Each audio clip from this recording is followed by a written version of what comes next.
오늘 말씀은 사도행전 12장 25절에서 13장 5절까지 말씀입니다. 우리는 주일날 예배 시간을 통하여서 사도행전 말씀을 살펴보고 있습니다. 우리는 지난 시간 말씀을 통해서 하나님 말씀이 흥왕하여 더하여졌다는 것이 무엇인지를 보았습니다. 헤롯 대왕은 기쁨을 쫓아가며 살았습니다.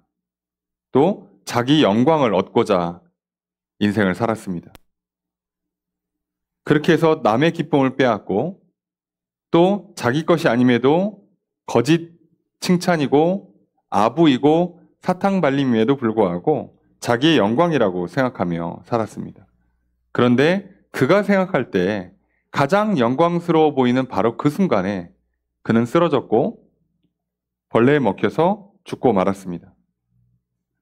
헤롯은 이렇게 참 비참하고 허무한 인생을 마감하는데 성경은 바로 뒤에 이어서 그러나 하나님의 말씀은 흥왕하여 더하여졌다라고 고백합니다. 하나님 말씀은 계속해서 왕성하게 활동을 합니다. 사람들은 기쁨을 쫓아 살아가는데, 사람들은 자기 영광을 누리고자 살아가는데 하나님의 말씀을 따르면 기쁨을 쫓아가기가 어렵습니다. 영광을 내려놓아야 하죠. 자기 영광을 내려놓고 심지어 어쩌면 십자가를 져야 돼요. 때로는 참 내가 왜 이렇게까지 해야 되나 싶을 정도로 참 겸손해야 되고 또 낮아져야 되고 가끔은 비참하다는 생각이 들 정도로 이렇게까지 해야 되나 하는 마음이 드는 길을 걸어가야 돼요. 그래서 세상 사람들은 아무도 이 길을 자기 힘으로 걸어가려고 하지를 않습니다. 남의 기쁨을 위해서 심지어 내 기쁨을 포기하는 선택들을 해야 돼요. 세상에 누가 이 길을 스스로 걸어가려 하겠습니까?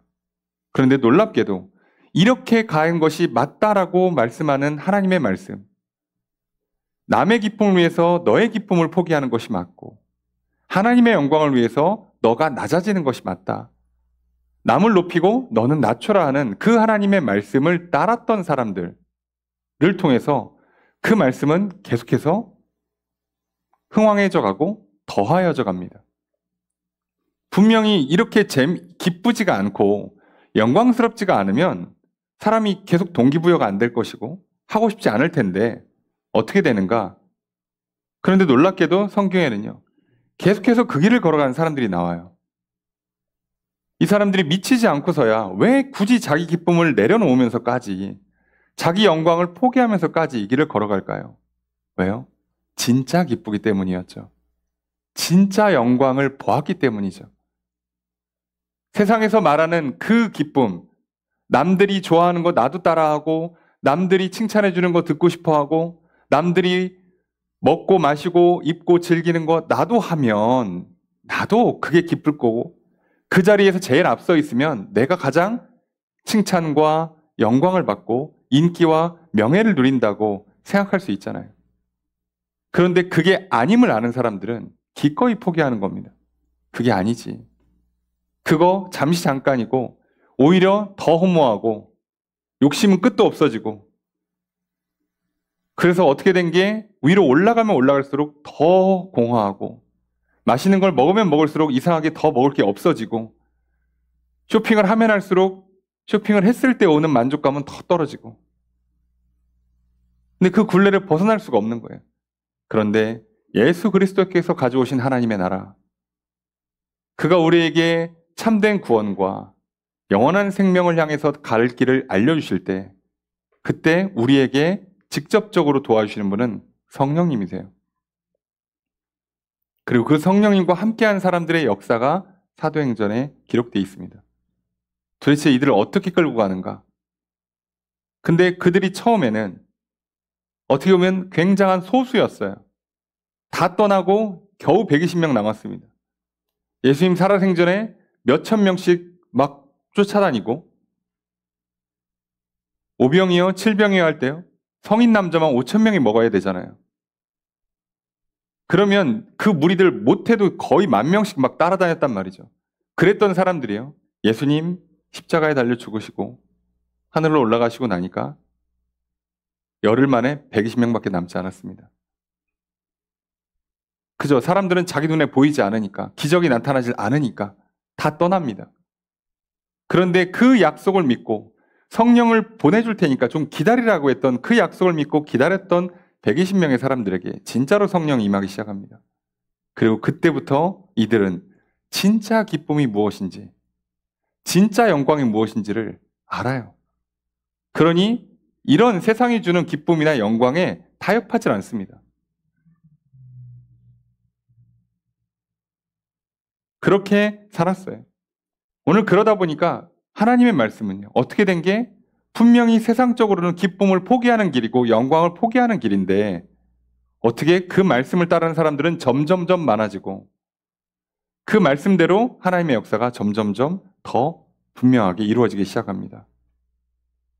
오늘 말씀을 믿고 따랐던 저들에게 성령이 임하시고 저들 가운데 진정한 기쁨과 영광을 주시고 영원한 생명과 영원한 하늘나라를 향해 걸어가게 하신 그 성령님의 역사, 그 성령을 이 땅에 부어주시고자 우리 가운데 오셔서 예수 그리스도를 통해서 죄를 용서하시고 은혜를 베풀어 주신 그 하나님의 놀라운 역사가 오늘도 계속됩니다. 오늘 저 여러분들의 삶 가운데 참된 기쁨과 영광을 누리며 살아가시는 인생이 되시길 주님 축복합니다. 그래서 세상이 주는 잠시 잠깐의 기쁨에 취하지 않고 그 기쁨을 쫓아가지 않고 그 헛된 영광을 쫓아가지 않는 인생들이 되시길 바랍니다.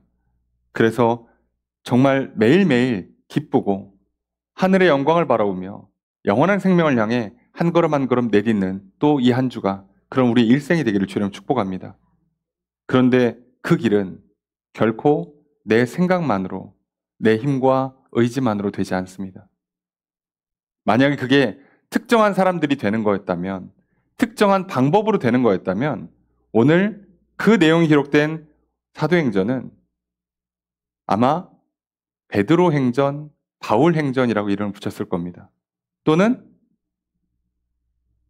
평생 기쁘게 사는 법이라는 식으로 제목을 붙여놨을 겁니다. 그런데 놀랍게도 사도행전이에요. 영어 성경으로도 그냥 액츠입니다. 어떤 일이 있었는가를 보여주는 거예요. 근데 그 일의 주체가 누구냐? 사람이 아니라 성령님이십니다. 오늘 왜 예수님께서 우리에게 이 땅에 오셔서 올라가시기 전에 제자들에게 그토록 차라리 내가 떠나는 게 너희들에게 더 이득이다라고까지 하시면서 내가 가면 보혜사 성령을 보내줄 테니까 받아야 된다. 왜 그렇게 강조했을까요? 너희들이 기도하면 하나님이 어찌 안 들어주겠냐? 구하면 좋은 거 준다. 그러니까 기도하면 성령을 주시겠다. 아니 무슨 기도만 하면 성령이에요. 왜 그러셨을까요? 왜요? 성령님께서 우리 안에 오셔서 우리를 도와주시고 우리를 이끌어 주셔야만 우리가 바로 이 길, 진짜 기쁨을, 진짜 영광을 따라갈 수 있게 되니까요. 오늘 그래서 우리가 오늘 살펴보게 된 사도행전 12장 25절부터 13장 5절까지 말씀에는 여러 가지 사건이 그냥 나열되는 것처럼 보입니다. 그런데 여기에 굉장히 특이한 장면들이 연속적으로 이루어져요. 도대체 성령을 따라가는 사람들 삶에 어떤 일이 일어나는가? 성령님 도대체 어떻게 하나님 나라의 역사를 이 땅에 이루어 가시고 자신의 뜻을 이 땅 가운데 어떻게 성취하시는가? 그 일들이 무엇인가를 우리는 좀 보고자 합니다. 그래서 오늘 또 우리가 해야 되는 첫 번째 일은 하나님께서 나를 구원하시고 하나님께서 내게 영원한 생명과 영원한 하늘나라를 허락하심을 믿습니다. 그러니 우리 예배를 기뻐 받아주시고 이 땅에서 그 하늘나라를 향해 한 걸음 한 걸음 나아갈 수 있도록 약속하신 성령을 부어주십시오.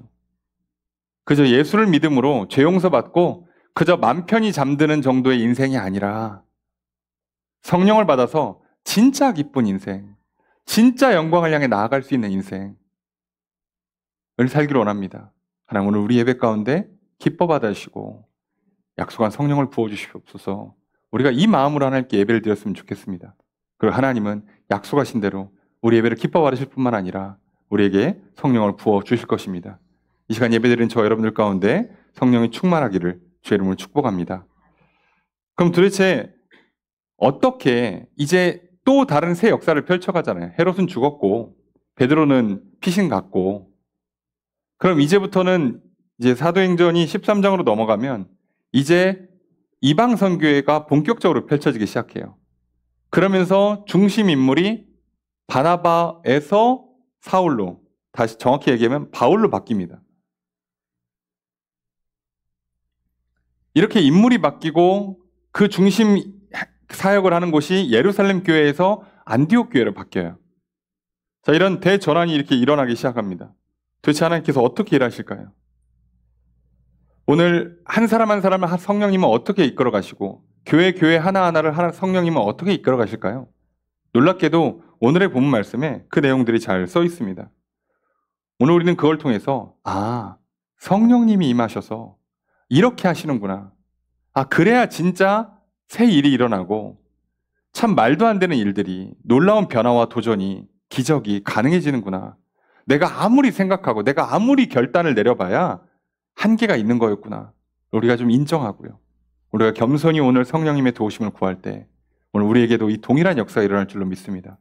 오늘 이 말씀이 오늘 나에게 그리고 우리 교회 가운데 또 우리의 삶을 통하여서 우리 인생 가운데 펼쳐지기를 주의 이름으로 축복합니다.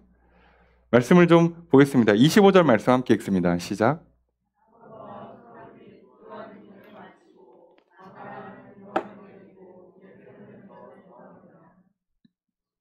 오늘 본문 말씀을 보면 바나바와 사울이 이제 부조, 예루살렘 교회에 큰 흉년이 들어서 이들에게 구제금 전달하는 일을 마치고 돌아와요. 돌아왔다고 하면 이제 사실상 보고는 끝났죠. 사실 안 해도 돼요.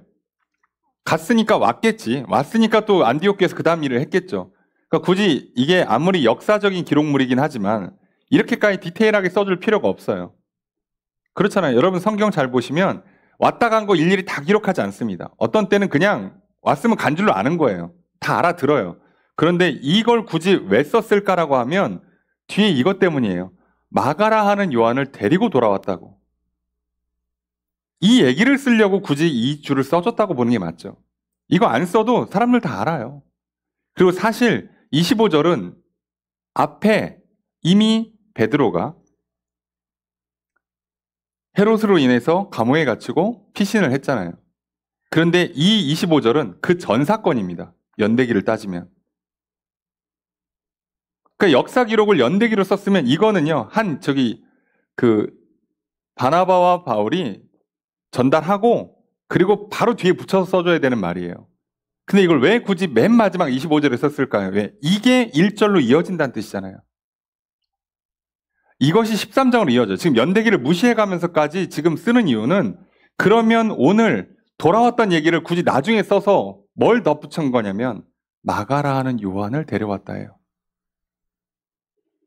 이게 얼마나 중요한 사건이길래 이렇게 굳이 쓸까? 중요하죠. 왜요? 이 마가라 하는 요한은 나중에 마가복음을 기록합니다. 보통 인물이 아니에요. 역시 중요한 인물이니까 이렇게 다 써주는구나. 그죠? 그런데 데려올 때는 중요한 인물이었을까요? 아니죠. 이 마가라는 요한이 보통 우리가 뭐라고요? 마가의 다락방이라고 알려진 그 마가예요. 아버님 일찍 돌아가신 걸로 파악이 되고 어머니가 자기 그 집을 기도의 처소로 그리스도인들이 모이는 예배의 장소로 내어주었죠. 그럼 우리 생각에 마가라 하는 이 사람은요, 바나바의 조카, 생질리라고 나오죠. 그러니까 이 집안이 다 부자예요, 쉽게 얘기하면. 다 부잣집 사람들이에요. 바나바가 그래서 남는 땅과 집들을 팔아서 막 구제했고, 근데 여기 이 집도 부자야. 그래서 이 동네가 다 부자인 거죠. 그 사람들이라 또 이 마가라는 요한도 생각해보면 부잣집에서 어렸을 때 자라서 지금까지 쭉 자라온 거예요. 근데 눈 떴더니 갑자기 어느 날 어머니가 이렇게 예수 믿고 기도하시고 자기 집 이렇게 2층을 막 예배 처소로 내어주고 그리고 자기도 하다 보니까 그냥 자연스럽게 기도했겠죠. 예수 믿었겠죠. 그랬을 가능성이 높습니다. 근데 우린 여기서 하나 봐야 되는 거예요. 마가라는 요한은요, 바나바와 사울이 데리고 다닐 만한 인물인가라는 측면에서 한번 볼 필요가 있습니다. 지금 바나바와 사울은 뭐 하는 사람들이에요? 안디옥 교회의 공동 담임 목회자들입니다. 그리고 이들이 이방에서 목회를 하고 있고요. 그리고 예루살렘 교회에 구제금 전달하러 왔다가 돌아가요. 그 일을 하는데 부잣집 젊은 어린 청년을 데려가면 도움이 되겠습니까? 안디옥 교회 가면 마가라는 요한이라는 이 청년이 교회에 도움이 되겠습니까? 마가라는 요한은 우리로 치면은 헬라파가 아닌 거잖아요. 헬라어를 구사하는 외국에서 생활했던 교포 출신이 아니란 말이에요. 디아스포라 유대인이 아니에요. 그냥 본토에서 살았을 가능성이 매우 높아요, 이 사람은. 게다가 부자라고요. 유복하게 살았어요. 이 사람이 타지에 가서 언어도 안 맞지, 생활하는 것도 안 맞지. 그리고 거기서 사역하면 뭐 지금 자기 집에서 있는 것처럼 제대로 먹여주고 재워주겠습니까? 안 되겠죠. 이 사람 왜 데려가냐고. 그러니까 이게 필요를 생각한다면 바나바와 사울이 마가라는 요한을 데려갈 이유가 없는 거예요. 없는 겁니다. 그런데 우리는 이렇게만 보면 그냥 바나바가 자기 조카니까 데려갔나 보다 싶지만 여러분 지금 공동 목회를 하고 있습니다. 바울이 동의하지 않으면 이 일이 일어나지 않습니다. 그럼 바울도 동의를 한 거예요. 왜 했을까요? 아니 그 외국에서 태어났던 교포나 또는 유학파 출신들 있을 거 아니에요. 유학 갔다 온 친구들. 헬라어에 능통한 친구들. 외국 문화에 좀 적응한 친구들. 근데 믿음도 좋아. 근데 애가 막 어려서부터 그렇게 좀 가난한 환경이나 또는 평범한 환경이어서 애가 뭐 거칠 거 없어. 아무 데서나 잘 자. 아무거나 잘 먹어. 이런 친구를 골라서 써야 되지 않겠습니까? 근데 왜 바나바는 아무리 자기 조카였다 쳐도 사울은 왜 동의를 했을까요? 그리고 뒤에 가면 이렇게 나옵니다. 5절 말씀 함께 읽습니다. 시작.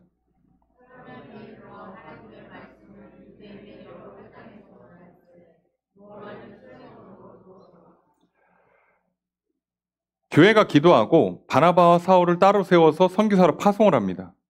자, 그런데 이들이 이 작업을 하고 있는데 말씀을 전하고 이 선교 사역을 시작을 하고 있는데 요한을 수행원으로 뒀어요. 요한을. 이 마가라는 요한을 수행원으로 뒀습니다. 수행원이 말이 좋아서 수행원이지 오늘날 비서 개념도 아닙니다. 정확히는 포터에 가까워요. 짐꾼입니다. 짐꾼. 짐 들어주는 사람이에요. 그러니까 일꾼이라고 일꾼. 바나바와 사울은 복음 전하는 데 전념하고 그 선교 여행을 다녀야 되니까 지금 1차 선교 여행이 2년 정도 걸렸어요. 그 2년 동안 계속 움직여야 되니까 필요한 짐들이 어마어마하게 많잖아요. 그러니까 그 짐을 좀 젊은 친구가 조금 더 많이 져줘야 돼. 인당 하나씩 지면 저희 나이 드신 그 바나바나 사울은 좀 힘들어요. 그러니까 젊은 친구가 좀 더 져줘야 된다고. 그래서 말 그대로 짐꾼으로 가는 거예요. 이게 수행원이라는 게. 짐꾼으로 가야 되는데 누구라고요? 부잣집 도련님을 데려왔어요. 애가 일을 해봤겠냐고. 짐이나 져봤겠어요? 근데 왜 이 사람을 쓰는 거죠 도대체? 아니 100번 양보해서 바나바는 조카야 그래. 사울은.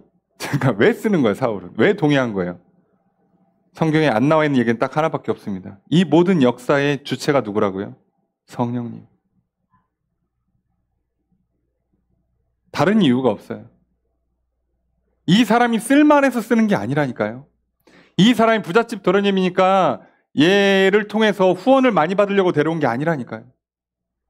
그저 기도했더니 마음을 주시는 거예요. 이 아이를 훈련시켜라. 이 아이를 키워라. 근데 될 것 같지가 않잖아요. 아니 어려서 곱게 자라는 애를 어떻게 이렇게 써? 심지어 처음에 예루살렘에서 돌아왔을 때는요. 이 둘이 선교 여행 나갈 거라는 선교사 파송 받을 거라는 게 아직 정해지지 않은 때예요. 그러면 선교사 파송 받고도 또 성령님께서 마음에 감동을 주신 거잖아요. 얘 수행원으로 데리고 가라. 왜요? 지금 바나바와 바울 입장에서는 아무리 봐도 이 사람은 수행원 또는 교회에 동역할 수 있는 인물이 아니에요. 사람은 훌륭할지 몰라도 그런 사람이 아니라고. 그런데 누가? 성령님이 알려주시는 겁니다. 너 조카 데려가 키워야지. 성령님께서 얘기하시는 거예요.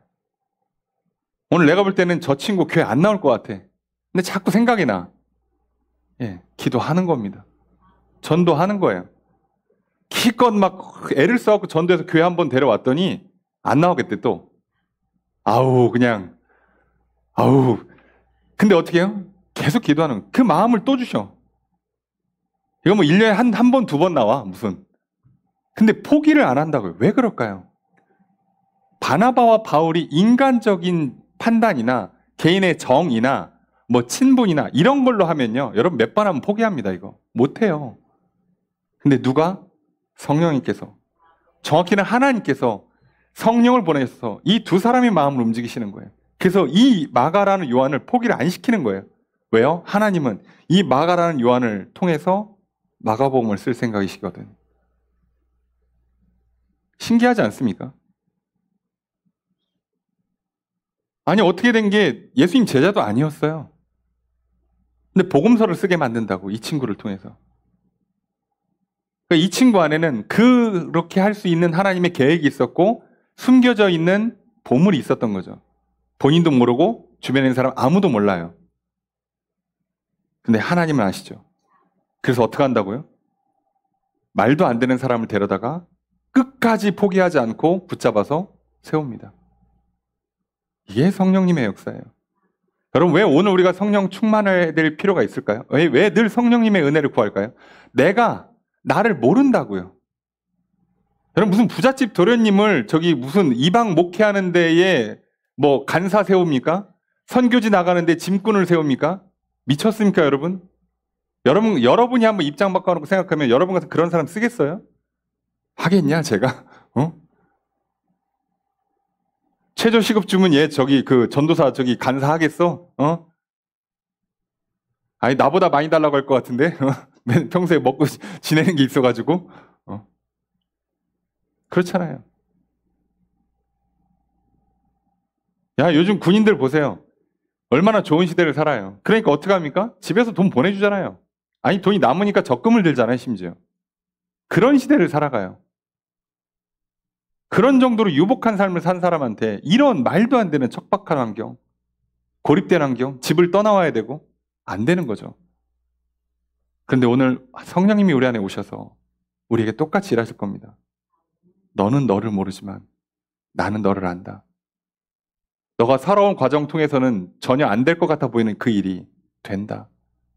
그러니 나는 너를 떠나지 않을 것이고 난 너를 포기하지 않을 것이야. 그리고 사람을 보내서 나를 포기하지 않으십니다.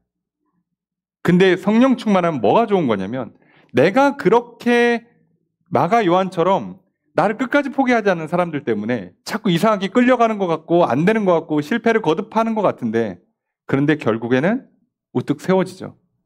마가 요한 아시는 것처럼 1차 전도행 중간에 돌아갑니다. 힘들어서. 돌아갈 때도요. 언제 돌아간지 아십니까? 바울이 열병으로 추정되는 거죠. 말라리아로 추정됩니다. 열병에 걸려서 거의 반쯤 죽게 돼서 일부러 고산지대를 가요. 시원한 곳으로. 그러니까 요한은 뭐 해야 돼요? 짐꾼 역할을 해줘야 된다고 그랬죠. 그 짐 들고 산을 올라야 돼요. 왜? 지금 바울은 열이 펄펄 끓어요. 잘못하면 죽습니다, 진짜. 근데 그 상황에 도망갑니다. 그 상황에 집으로 간다고. 여러분 솔직히 바울이 2차 전도여행 때 마가 요한 안 데려갈 만해요. 예? 바울 같은 사람이 그 성령 충만하신 분이 사람 미워할 사람이 아니야. 근데 용납이 안 되는 거예요. 자기 죽을 뻔했어요. 짐을 지금 들어줘도 살까 말까인데 짐을 놓고 갔어. 그럼 바울 입장에서는요. 원래 자기가 자기 짐에 한 70%밖에 안 지고 있었는데 얘 도망가는 바람에 100% 다 지고 올라가야 돼요. 열이 펄펄 끓는데. 산을 하나 넘어야 된다고. 진짜 바울이니까 멱살 안 잡았지. 제가 봤을 때. 여러분 돌아갔으면 그 가만히 냅둡니까 그거? 그런데 그런 사람을 포기를 안 하시는 거예요. 누가? 하나님이 성령을 보내서 바나바의 마음을 감동시켜서 바울의 마음을 감동시켜서 가능성이 없어 보이는 사람을 불러다 세우세요. 이게 오늘 하나님의 역사라고요. 오늘 내가 나를 대할 때, 내가 다른 사람을 대할 때 이 일이 어떻게 가능할까요? 쟤는 안 될 것 같은데? 라고 정죄하는 건 쉬워요. 근데 저 안 될 것 같은 사람을 포기하지 않는 건 정말 어렵습니다. 근데 그게 사람의 의지로 할 수 있겠냐고. 이거 내 자녀도 못할 거란 말이에요. 근데 성령님은 그 일을 하게 하십니다. 왜요? 하나님이 포기를 안 하시니까. 오늘 성령 충만한 역사의 첫 번째가요. 안 될 것 같은 사람, 내 판단과 내 생각, 내 자신을 향하든 다른 사람을 향하든 사람에 대한 이해를 바꿔놓으시고요. 포기를 안 하게 하십니다. 결국 훈련시키시고 변화시키셔서 쓰십니다. 여러분, 그러니 오늘 우리가 성령 받아야만 하는 거예요.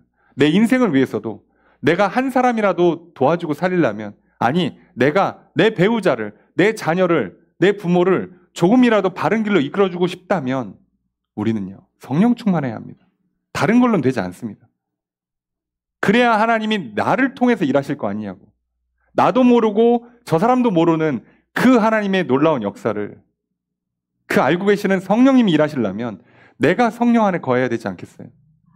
그래요. 오늘 날마다 우리의 기도는 그저 예수 그리스도의 이름으로 죄 용서받는 데서 그치는 것이 아니라 성령이 충만함을 구하시고 능력 받아 살아가시길 주님 축복합니다. 자, 그런데 여기서 끝이 아니에요. 두 번째 어떤 일이 일어나냐? 1절 말씀 읽겠습니다. 시작.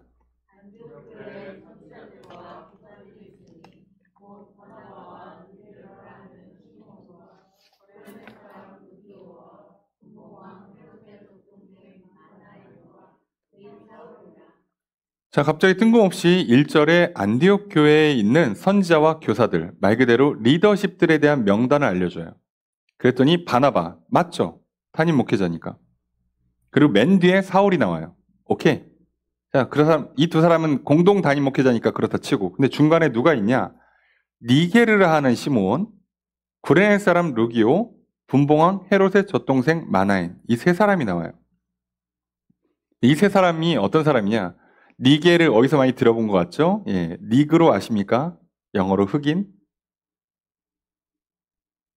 그 어원이에요, 니게르가. 그러니까 이 시므온이라는 사람은 어쨌든 뭐예요? 흑인입니다. 지금도 인종차별이 없지 않아요. 2000년 전에는 더하면 더했지 덜하지 않습니다. 근데 그 흑인이 뭐가 됐다고요, 지금?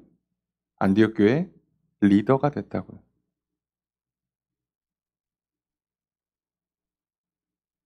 여러분, 지금도 이게 쉽지 않은 문제인 거 아시죠? 예. 그런데 2000년 전에 이걸 했다고요. 자, 구레네 사람 루기오가 있어요. 자, 구레네가 지금으로 치면 리비아 지역인데, 구레네 사람 루기오라고 해서 이 사람 출신 지역 말고 아무 설명이 없어요. 누구 아들인 것도 없고, 뭐도 없고, 이후로도 이름 등장하지 않아요. 교회의 리더십을 세우는데요. 소위 변방의 그 당시에 리비아.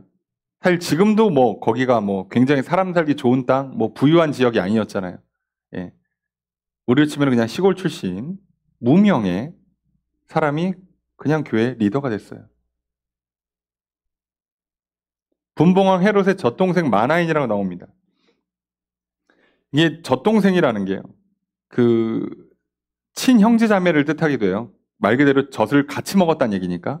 그렇게도 하지만 이게 이제 표현이 여러 가지입니다. 우리로 치면은 젖동생 그러면 같은 유치원 출신으로도 해석이 되고요. 또는 어렸을 때부터 친하게 지냈던 중마고라고도 해석이 돼요. 이게 해석이 어렵습니다. 왜냐하면 누군지 잘 몰라요. 근데 한 가지 분명한 건 헤롯 안티파스랑 친하게 지낼 정도면 진짜 친척은 아닌 것 같아요.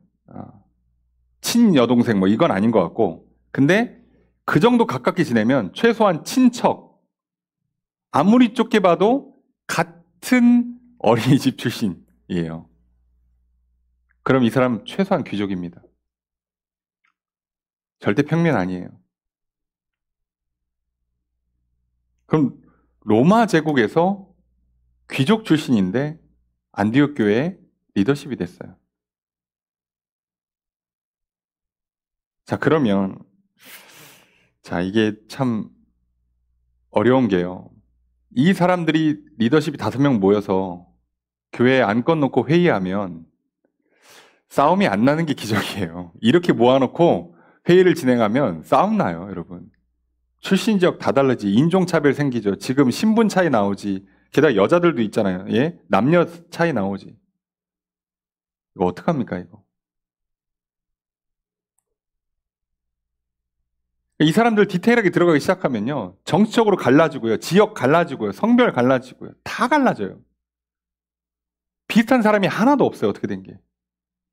놀라운데, 근데 놀라운 건 우리는 알고 있잖아요. 안디옥 교회에서 어떤 일이 일어났다고요? 비로소 그리스도인이라고 불렸다고요. 이방 선교를 시작한 교회예요, 이 교회가. 사실상 사도행전에서 가장 예루살렘 교회 다음으로 중요하다고 할 수 있고, 정확히 따지면 비중으로만 놓고 보면 제일 비중이 높은 교회예요, 이 교회가. 근데 리더십이요? 이렇게 달라요. 여러분, 이게 어떻게 가능하다고요? 바나바가 조율을 잘하는 사람이라서? 예, 예. 이게 위로의 사람이라서? 아니죠. 사울이 막 리더십이 좋아서? 아니라니까요. 성령 충만한 사람들 가운데 일어나는 역사가 이거라고요. 이걸 보여주는 거예요.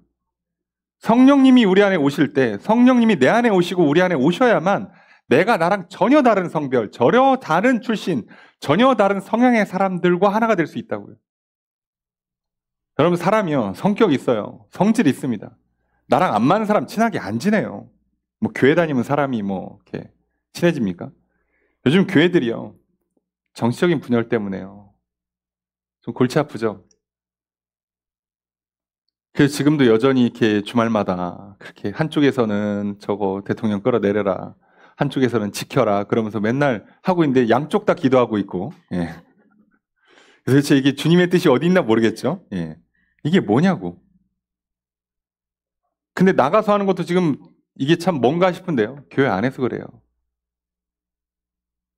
요즘 목사님들을 만나서 교제하다 보면 목사님들이 너무 힘들어하세요. 왜요? 주일날 로비에서 싸운대. 로비에서 싸움이 난대요. 속회에서 싸움이 난대.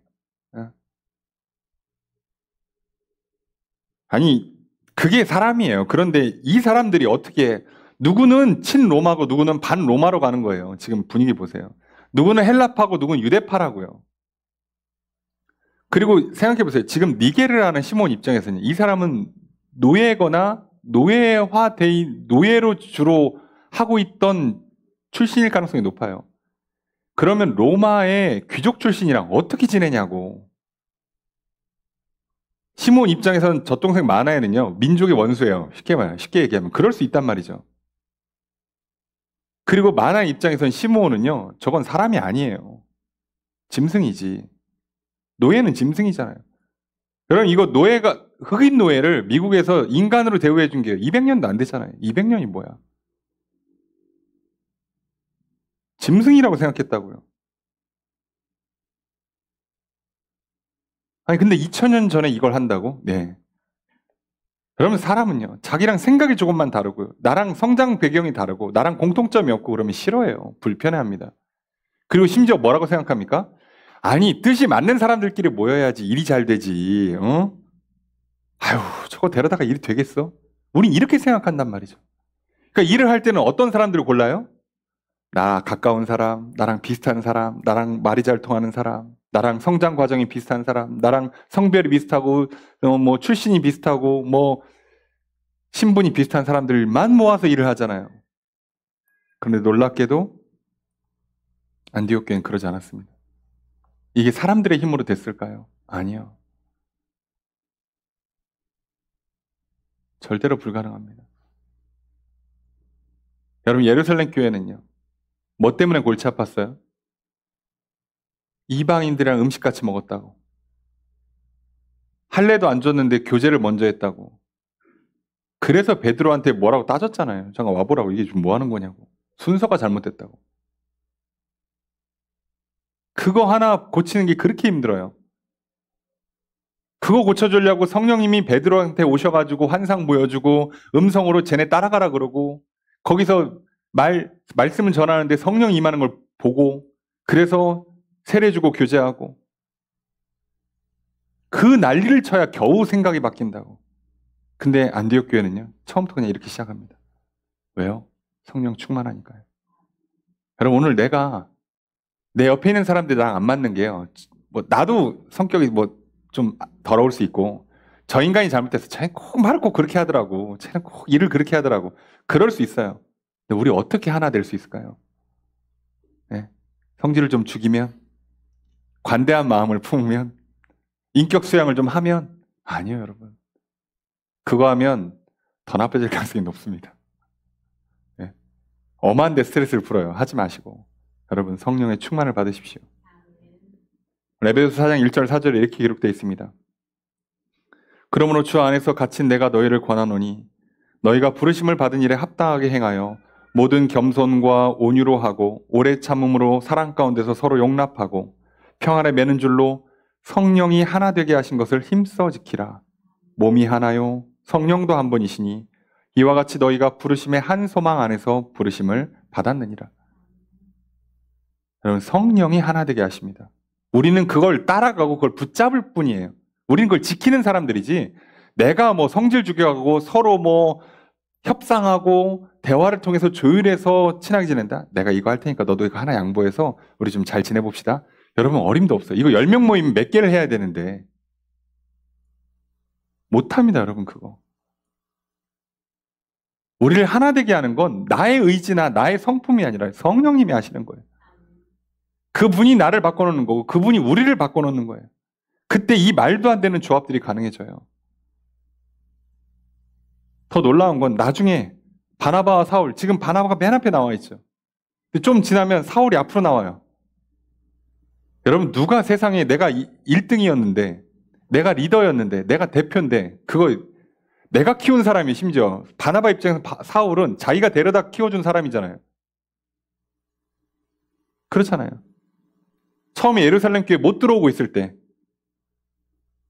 다메섹에서 그 헤매고 있는 그 사람 데려다 준 것도 바나바고, 지금 고향 다소에서 처박혀서 그냥 조용히 있던, 아무것도 제대로 성과를 못 내고 있던 사울을 불러다가 안디옥 교회의 공동 리더로 세워준 것도 바나바예요. 근데 그 바나바가요, 나중에 리더십을 내려놓고 사울을 리더로 세웁니다. 이게 어떻게 가능합니까? 예, 성령 안에서. 여러분, 인격 수양 해보세요. 되나? 회장님들 내려오시는 거 봤어요? 요즘 교회들 뭐가 문제인지 아시죠? 은퇴하시면 내려오질 않아요. 그 교회에서 가장 높은 데로 올라가십니다. 예. 이게 뭐냐고, 이게. 이게 그분들 얼마나 훌륭한 분들이에요. 생각해 보세요. 그죠? 그만한 규모의 사역들을 이루어가기까지 그분들 얼마나 애쓰고 노력했겠냐고. 인간적으로 정말 훌륭하신 분들이에요. 배울 거 많습니다. 저도 인간적으로 보면 뭐라고 할 수 없어요. 제가 그분들 앞에 비교하면 부끄러워요. 그럼에도 불구하고 왜 그런 일을 하냐? 성령의 인도함을 따라가지 않으면 안 돼요, 여러분. 사람의 훌륭함을 할 수 있는 일이 아니라고, 처음부터. 내가 다른 사람을 받아준다고? 여러분, 그러니까 부부가 하나 되는 게요, 뭐 서로 뭐 같이 맨날 부딪히고 싸우다 보면 어느 정도 뭐 다듬어져 갖고, 예, 얼추 그냥 서로 맞춰가면서 산다고요. 예, 평생, 예, 마음속으로 그냥 거의 욕하면서, 예, 지내는 거죠. 아유, 내가 마지 못해 산다. 나니까 산다. 예, 이 얘기 많이 하잖아요. 내가 많이 참아줬다는 거지. 내가 더 참아줬다는 거예요. 내가 더 훌륭하다고. 예, 맞죠? 왜요? 내 입장에는 그게 맞아요. 저도 그런 것 같습니다. 다 그런 거예요. 인간적으로는 다 그래요. 모든 사람 다 똑같습니다. 내가 참아준 거예요. 나니까 사는 겁니다. 나니까 내가 저 사람이랑 놀아주지. 내가 나니까 챙겨주지. 다 그렇게 생각하고 살아요. 그래서 우리 하나가 안 됩니다. 그래서 그 마음 때문에. 성령님께서는요, 사랑을 흘려보내세요. 그 성령의 열매대로 사랑과 희락과 화평부터 시작해서 보내주십니다. 그래서 하나님께서 뜻하신 바만 확인되면 그냥 같이 가요. 안 맞아도 괜찮아요. 왜요? 내 그 성격과 성질이 다루어지거든. 사울 얼마나 열받았으면 2차 전도여행 때 마가요한 데려가자고 할 때 싸웠다고 그랬잖아요. 이해는 되죠. 근데 사울이 평생 그거 계속 싸우는 게 아니라요, 그 이후로 다시 화해합니다. 그거 하고 화해하는 거예요. 우리요, 한번 싸워보세요. 다시는 안 보지. 응? 저 인간 다시 얘기하나 봐라. 그럴 수 있다고. 이게 어떻게 가능합니까? 성령 안에서. 여러분, 오늘 우리가 성령 안에 하나 될 때요, 놀라운 역사가 일어납니다. 여러분, 요한복음 17장 20절에서 23절에 예수님께서 골고다 언덕 올라가시는 길에 다음날 아침이면 십자가 지셔야 돼요. 그때 제자들을 놓고 기도하세요. 근데 그 기도 중에 자기를 놓고 기도하시고 제자들을 놓고 기도하시고 제자들과 앞으로 믿을 수많은 사람들을 놓고 기도하세요. 그 내용이 17장 20절 이하에 나와요. 그 23절까지 내용이 이렇게 기록되어 있습니다. 내가 비옵는 것은 이 사람들만을 위함이 아니요 제자들입니다. 또 그들의 말로 말미암아 나를 믿는 사람들도 위함이니 모든 성도를 위해서 기도하고 계세요. 예수님이 기도하신 겁니다. 뭐라고 기도하셨느냐? 21절에 아버지요. 아버지께서 내 안에 내가 아버지 안에 있는 것 같이 그들도 다 하나가 되어 우리 안에 있게 하사 세상으로 아버지께서 나를 보내신 것을 믿게 하옵소서. 내게 주신 영광을 내가 그들에게 주었사오니 이는 우리가 하나 된 것 같이 그들도 하나가 되게 하려 함이니이다. 곧 내가 그들 안에 있고 아버지께서 내 안에 계시어 그들로 온전함을 이루어 하나가 되게 하려 함은 아버지께서 나를 보내신 것과 또 나를 사랑하심 같이 그들도 사랑하신 것을 세상으로 알게 하려 함이로소이다. 예수님 기도에요. 뭐라고 나와 있냐면 나랑 아버지랑 하나 된 것처럼 저들도 앞으로 제자를 통해서 믿게 될 수많은 성도들도 다 하나가 되게 해주십시오. 그래야 세상이 우리가 믿는 하나님을 믿는다는 걸 알게 될 거고 그래야 23절에 아버지께서 나를 보내신 것과 나를 사랑하시는 것 같이 사랑한다는 것을 예수 그리스도의 복음과 하나님의 사랑이 전달되는 전제 조건이에요. 교회가 성령 안에서 사랑으로 하나 되는 겁니다. 그거라고요. 여러분 오늘 성령 안에서 우리의 교회가 하나 되고 우리의 가정이 하나 될 때요. 사람들은 그걸 보고 알아요. 아, 저 사람들 믿는 사람들이구나. 아, 예수님이 진짜 구원하시는구나. 하나님이 진짜 사랑하시는구나. 아, 사랑하면 저렇게 되는구나를 알게 된다고요. 뭘로 보여주겠습니까? 우리가 세상에. 여러분 어떻게 된 게 사도행전 13장 1절 말씀이에요. 2000년 지난 지금 봐도 놀라운 장면 아니에요. 근데 그 당시에는 이거 얼마나 충격적인 장면이었겠냐고. 이것만 보면 사람들이 인정할 수밖에 없는 거예요. 저건 진짜 사랑이지. 야, 사랑 아니면 저거 못하지. 야, 저거 우리 민족의 원수라고 생각할 텐데. 야, 저거 짐승만도 못하다고 생각할 텐데. 야, 저거 뭐 어디 이름도 없는 저 밑바닥에 있는 사람 왜 데려와? 라고 할 텐데 저들 어떻게 하나가 됐지? 아, 진짜 되는구나. 여러분 오늘 우리가 성령 안에서 서로 하나 될 때 사람들이 알 겁니다. 아, 저게 교회구나. 아, 저기에 하나님이 계시는 게 맞구나. 우리의 부부가 하나가 되고 부모와 자녀가 하나 되고 성도와 성도가 하나가 될 때 세상은 예수 그리스도를, 세상은 하나님의 사랑을 알게 될 겁니다. 오늘 그 일의 시작은 내 의지 결단이 아니고요. 성령의 충만함으로만 가능합니다. 오늘 또 성령의 충만함을 말미암아 이 하나됨이 이루어지는 저 여러분 되시기를 주 여러분 축복합니다. 그런데 여기서 끝이 아니라 이상한 장면이 하나 또 나옵니다. 2절 말씀 함께 읽습니다. 시작.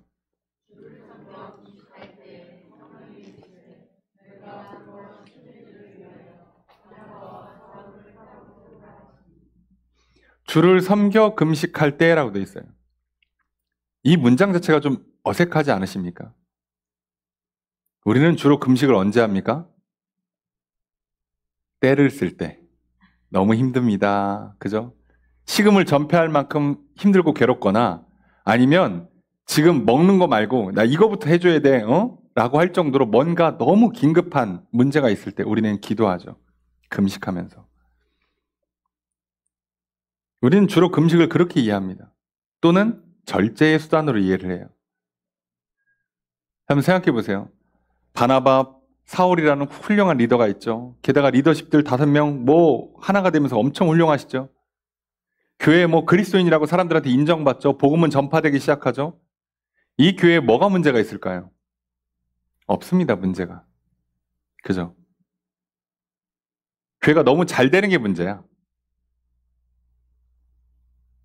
그래서 교회가 지금 절정을 향해 올라가고 있어요. 그런데 이들이 어떻게 한다고요? 금식하면서 기도합니다. 왜요? 주를 섬기려고. 아니, 왜 주를 섬기려고 금식하냐고요? 우리는 주로 힘들고 어려울 때 금식하는 게 라고 생각하지만 저들은요, 배불러서 만족해서 나태해질까봐 금식합니다. 하나님께서 안디옥 교회에 이렇게 바나바를 보내주시고 사울을 보내주시고 좋은 리더들을 세워주시고 성령을 부어주신 이유가 안디옥 교회 하나 잘 되고 안디옥 교회 하나 그냥 이름 나라고 하시는 게 아닐 거 아니에요. 근데 아차하는 순간 사람은요, 여기가 좋사오니 하고 안주한단 말이에요. 근데 그럴까봐 이 사람들이 애시당초 자발적으로 금식하면서 기도합니다. 그럼 우리는 유명한 예화가 있잖아요. 어떤 나이 드신 권사님이 새벽마다 밤마다 와서 기도하고 막 집을 달라고 기도해서 막 기도하는 중에 참 하나님의 놀라운 역사로 말도 안 되게 집을 하나 장만하셨어. 그 다음부터 교회를 안 나오시는 거예요. 왜요? 집 지키느라고. 근데 이게 그 권사님 한 분의 이야기겠냐고요. 우리 얘기 아닙니까? 여러분, 우리 한번 생각해봐요. 병 걸려봐. 났을 때 얼마나 간절해. 금식하면 기도하죠. 대학 입학할 때, 취업할 때, 결혼할 때, 삶에 문제 하나 생겨보세요. 금식하면서 간절히 기도하죠. 근데 그거 딱 끝나보세요. 그 다음 기도 안 하지. 그렇잖아요. 여러분, 막 병 걸려서 죽게 생겼을 때는요, 고쳐달라고 막 기도하고요. 고침받고 나면 그 다음부터 금식은 뭐야? 기도 자체도 별로 안 하잖아요. 대학 입학하고 합격시켜주시고, 취업시켜달라고 죽으라고 기도하고, 딱 취업되고 나면, 금식을 왜 해? 여기가 좋사오니. 오늘만 갖게 하옵소서. 오늘이 천국입니다. 이런 거 아니에요. 근데 이 사람들 그럴까봐 기도해요. 그럴까봐. 여러분, 설마 우리의 목적지가 오늘입니까? 아니죠. 여기입니까? 아니라니까요. 우리는 영원한 하늘나라를 향해 올라갑니다. 거기가 여기보다 훨씬 좋아요. 그냥 우리 인생에서는 그냥 걸어가는 길의 여정일 뿐이에요. 좋은 일도 있고 나쁜 일도 있을 뿐이라고. 그냥 계속 걸어가서 저기까지 갈 거예요. 근데 문제는 좋은 데 있으면 걷기가 싫어진단 말이에요. 눕고 싶다고, 거기서 안주하고 싶다고. 그럴까봐 금식까지 하면서 기도한다고요. 그랬더니 성령님이 어떻게 말씀하세요? 바나바 사울을 따로 세우라는 거예요. 그리고 그걸 위해서 또 어떻게 하면서 해요? 3절에 금식하며 기도합니다. 했잖아. 금식하면 기도해서 응답 받았잖아요. 아, 이제는 선교사 파송하면 되는구나. 됐잖아요. 그럼 왜 금식할 필요 없지? 그냥 보내면 끝나는 거 아니야? 또 금식하면서 기도합니다. 왜요? 절대 안주하지 않기 위해서. 여러분, 속지 마십시오. 대학 입학하면 인생 끝납니까? 취업하면 끝나요? 결혼하면 끝나요? 아이 낳으면 인생이 끝나냐고. 애 졸업시켜서 분가시키면 인생이 끝납니까? 예? 아니라고요. 우리는 하늘나라 들어갈 때까지 끝없이 걷는 인생을 살아야 돼요. 그래서 자칫하면 너무 기분 좋은 거에 안주하고요. 너무 슬프고 괴로운 곳에 절망해서 주저앉아요. 어디에도 앉으시면 안 돼요. 우리는 계속 걷는 사람들입니다. 서 있으십시오. 넘어지지 마시고 주저앉지 마시고. 그러기 위해서 여러분, 오늘의 만족이 최고의 만족스러운 날, 오늘 내가 제일 맛있는 거 먹고 오늘 제일 재밌는 하루 보내려고 하지 마시고요. 오늘 차라리 금식하면서라도 기도하시라고. 성님, 오늘 너무 좋은데 자칫하면 제가 오늘만 같았으면 좋겠다. 차라리 내일이 안 왔으면 좋겠고, 아니 내일도 오늘만 같았으면 좋겠다 라는 생각에 여기에 머물 수 있습니다. 그래서 오늘 내가 금식하면서 기도합니다. 오늘 내 앞걸음을 또 인도해 주십시오. 이렇게 사는 거예요. 여러분, 성령님은 이렇게 지금 이끌어 가십니다. 그래서 이제부터 진짜 이방 선교가 시작돼요. 진짜 새 역사가. 그동안은 준비한 거죠, 사실. 이제 진짜 온 세상을 향해 하나님의 나라가 확장되고 복음이 전파된 역사가 이제 시작되는 거예요. 이제 본격적으로. 여러분, 하나님께서 오늘 내 인생에서 본격적으로 내가 이 땅에 살아서 여태까지 공부하고 여태까지 준비하고 여태까지 훈련한 것에 그게 본격적으로 시작되는 건 요 정도 오는 거라고요. 아직 오지도 않았잖아요. 왜 안주합니까, 우리가? 그러니 오늘 성령 충만함이 우리를 어떻게 이끌어가나 보십시오. 정말 안 될 것 같은 사람, 데려다 키우고 포기 안 하죠. 안 맞는 것 같은 사람들끼리 모여가지고 서로 하나가 돼서 놀라운 역사를 이뤄내죠. 그리고 지금 딱 좋고 더 기도할 것도 없어 보이는데 굳이 금식하면서까지 기도하죠. 기도할 제목이 있는 것도 복이지만 기도할 제목이 없으면 금식하면서 기도하는 거예요. 그러니까 기도는 멈추지 않는 겁니다. 애시당초 쉬지 말고 기도하라고 했잖아요. 네.